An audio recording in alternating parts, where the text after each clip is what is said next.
मेरे प्यारे छात्रों, एक बार फिर मैं अपने इस YouTube channel Gallant coaching centre पे आप सभी छात्रों का स्वागत करता हूं, जहां पे हम लोग रोज़ नई नई चीज़ें सीखते हैं कैलकुलेशन से संबंधित।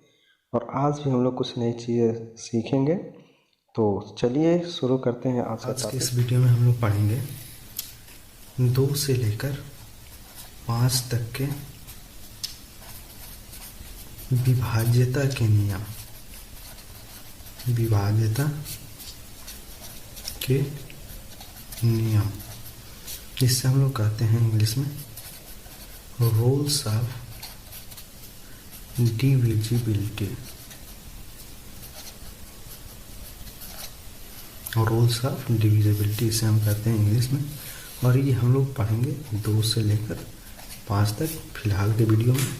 इसके आगे की जो नंबर्स हैं जैसे 6, 7, 8, 9, 10 या उससे आगे वो हम लोग पढ़ेंगे नेक्स्ट वीडियो में। तो हम शुरू करते हैं आज इसको। फिलहाल सबसे पहले हम लोग पढ़ेंगे 2 से विभाज्यता के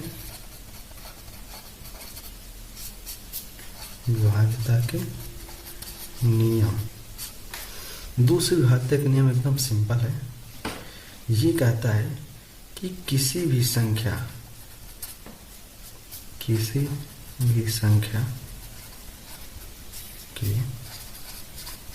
संख्या के जिसका इकाई का अंक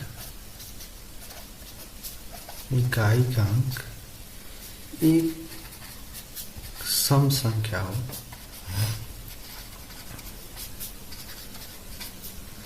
वह 2 से विभाज्य होगी।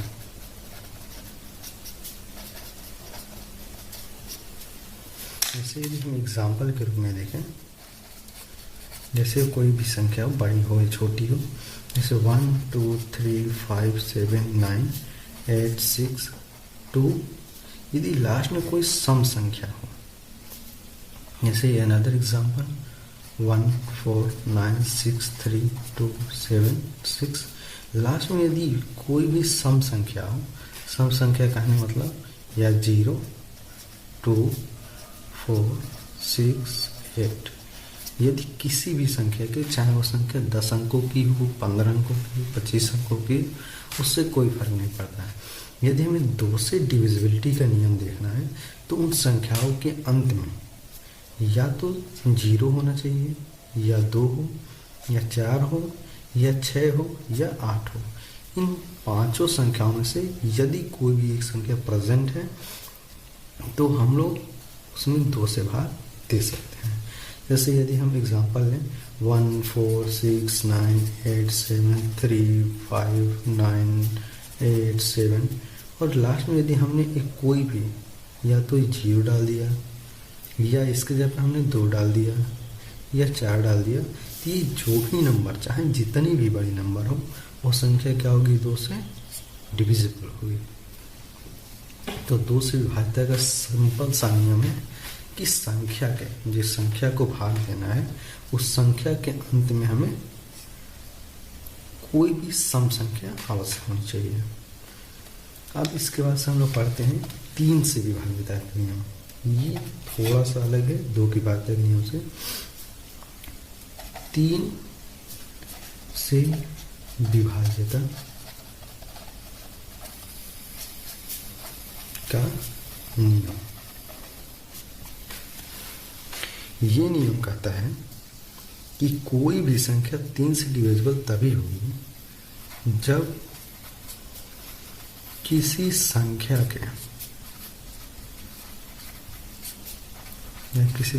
के सभी अंकों का योग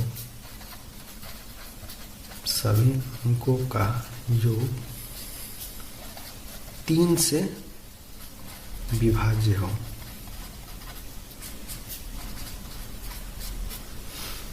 कहने का मतलब ये है कि यदि हम कोई एक संख्या लें, 2 अंकों की, 3 अंकों की, 5 अंकों की, या कितना भी अंकों की, तो यदि उन सभी अंकों को अलग अलग जोड़ा जाए, यानी संख्या जो हमने लिए उस संख्या के प्रत्येक अंक को, जैसे हम कोई एग्जांपल लेते हैं 1 3 5 9 6 2 1, ये हमने कोई संख्या ली कि इस संख्या के, ये एक नंबर है, इस संख्या के सभी अंकों को, जैसे 1 2 6 9, ये जो अंक अलग अलग अंक हैं उन सभी अंकों का योग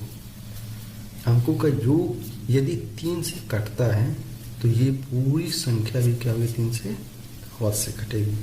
जैसे देखते हैं इसको 1 + 3 + 5 + 9 + 6 + 2 + 1। तो जब हम लोग इसको जोड़ते हैं तो 2 1 3 3 6 9 9 9 18 18 5 23 23 23 और 3 26 और 1 27। तो हम लोग जानते हैं ये जो 27 होता है ये 3 से पूरा कटता है। तो चूंकि किसी नंबर के, किसी संख्या के सभी अंकों का योग यदि 3 से कटता है तो ये संख्या भी क्या होगी, 3 से पूर्ण रूप से कट जाएगी। एक और एग्जांपल लेके देख लेते हैं, जैसे 1 4 6 1 3 6 2 और 6। यदि कोई ये नंबर है और हमें चेक करना है ये 3 से कटेगा कि नहीं कटेगा, तो इसके लिए हम क्या करते हैं, इसके सभी अंकों को आपस में जोड़ते हैं। 1 + 4 + 6 + 1 + 3 + 6 + 2 6। जब हम इसे जोड़ते हैं 6 और 2 8 8 6 14 14 3 17 17 1 18 18 6 24 24 4 28 28 1 29।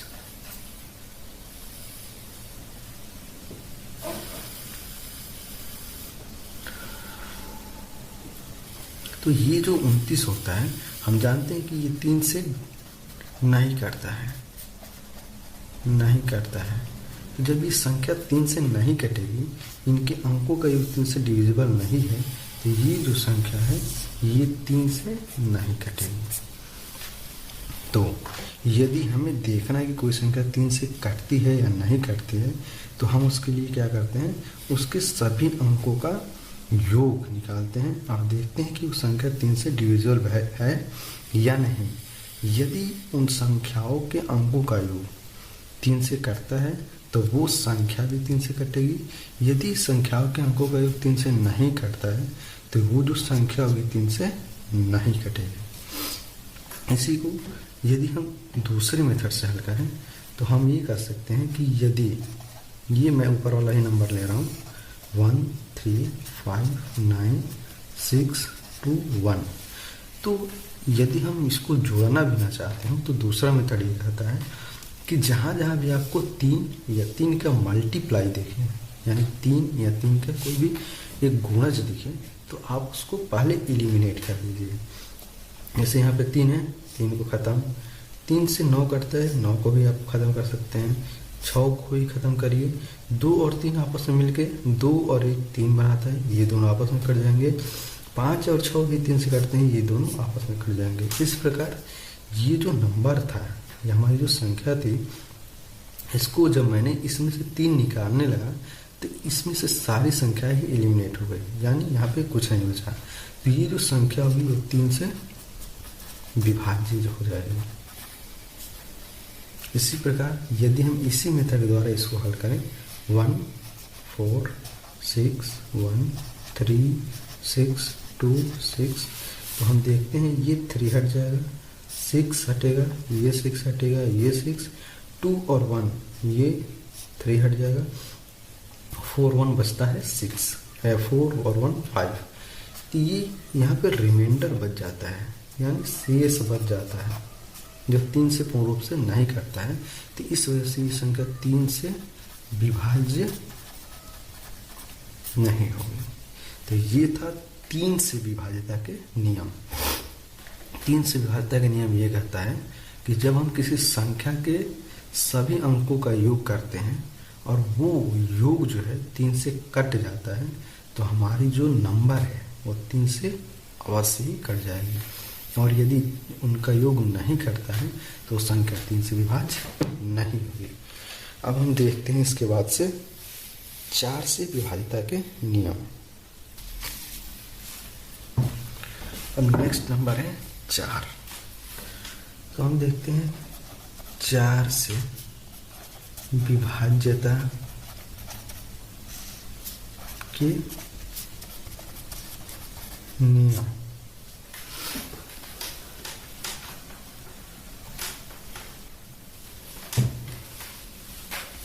तो 4 से विभाज्यता का नियम ये कहता है कि यदि कोई संख्या है, किसी संख्या के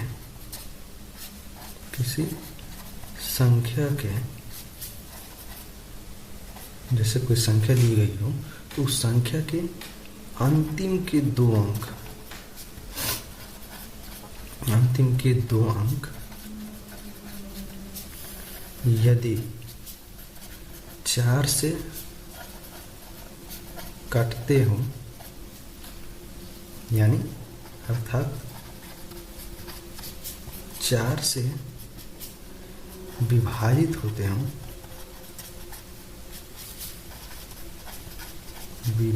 होते हो तो वह संख्या 4 से अवश्य ही विभाज्य होगी। जैसे हम कोई एग्जाम्पल लेते हैं। एग्जाम्पल है 4 5 3 2 6 8 2 4। तो 4 से विभाज्यता का नियम ये कहता है कि किसी भी संख्या की बस लास्ट 2 डिजिट को देखना है, उसकी आगे क्या संख्या है इससे हमें कोई लेना देना नहीं है। जो लास्ट के 2 डिजिट है, यानी इसका लास्ट 2 डिजिट है 24, यदि हम इसमें 4 से भाग दिए और ये पूरा कट जाए, यानी रिमाइंडर 0 हो, यदि पूरा कट जाए तो ये जो पूरी संख्या होगी ये क्या होगी, 4 से डिविजिबल होगी। तो 4 से विभाज्यता का ये सिंपल सा नियम है कि लास्ट के 2 डिजिट 4 से विभाजित होने चाहिए। जैसे हम यदि कोई नंबर लेते हैं, जैसे आप अपने मन से लिखते चले जाते हैं 2 3 6 9 4 5 3 8 2 6 1 और एक संख्या हम 2 लिख देते हैं। अब ये लास्ट 2 डिजिट को छोड़ के आगे के अंक क्या है, इनसे हमें कोई लेना देना नहीं है। यदि लास्ट के 2 डिजिट में हम 4 से भाग देते हैं और ये हमें रिमाइंडर 0 देता है, यानी यदि पूरा कट जाता है तो ये जो संख्या होगी हमारी 4 से डिविजिबल होगी। चूँकि यहाँ पे 12 4 से डिविजिबल है, यानी 4 से पूरा कट जाता है, तो ये पूरी संख्या भी क्या होगी, 4 से कट जाएगी।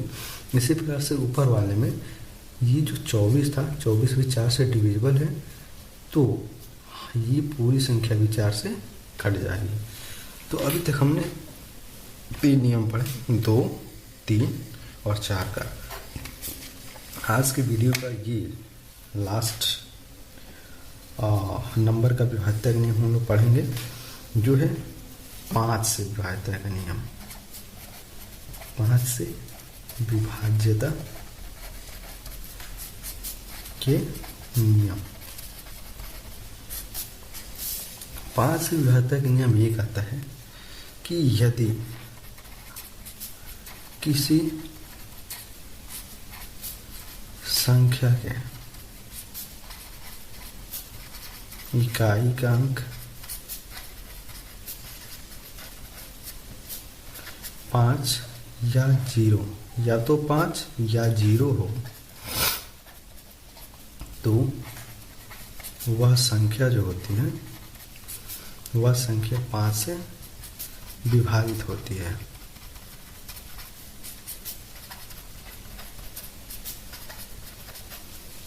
ठीक, यानी 5 से विभाज्यता का सबसे सरल नियम है कि अंक इकाई का अंक कोई भी संख्या है, चाहे जितना हो भी बड़ी हो, यदि उसकी इकाई में 5 है या 0 है तो संख्या 5 से विभाजित होगी। एग्जाम्पल जैसे 4 3 6 9 2 1 0, लास्ट में 0 है, ये 5 से डिविजिबल होगा। फिर हम संख्या लेते हैं 3 2 7 8 6 4 2 5, इसके लास्ट में 5 है तो ये 5 से डिविजिबल होगा। लेकिन यदि हम कोई नंबर लेते हैं जैसे 1 2 3 5 7 8 9 6, तो इसके लास्ट में यदि 6 है तो ये 5 से डिविजिबल नहीं होगा। 5 से डिविजिबल के लिए बस हमें इकाई के अंक में 2 ही डिजिट की आवश्यकता होती है, जो या तो 5 हो या 0 हो। तो आज की वीडियो में बस हम लोग इतना ही पढ़ेंगे, 2 से 5 तक की विभाज्यता का नियम। एक बार मैं इसे समराइज कर देता हूँ। यदि हमें देखना है 2 से विभाज्यता का नियम, 2 से विभाज्यता का नियम, तो क्या होना चाहिए कि इकाई का अंक जो होना चाहिए एक सम संख्या होनी चाहिए। ठीक। 3 से विभाज्यता का नियम कहता है कि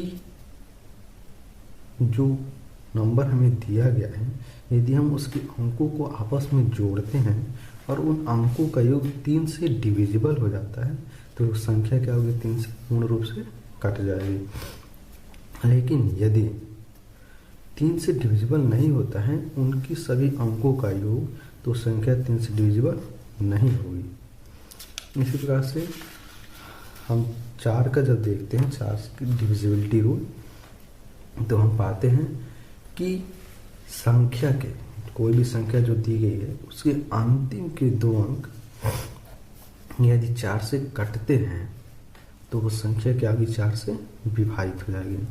5 से विभाज्यता का नियम क्या कहता है कि इकाई का अंक क्या होना चाहिए, या तो 5 होना चाहिए या 0, तो संख्या 5 से विभाजित होगी।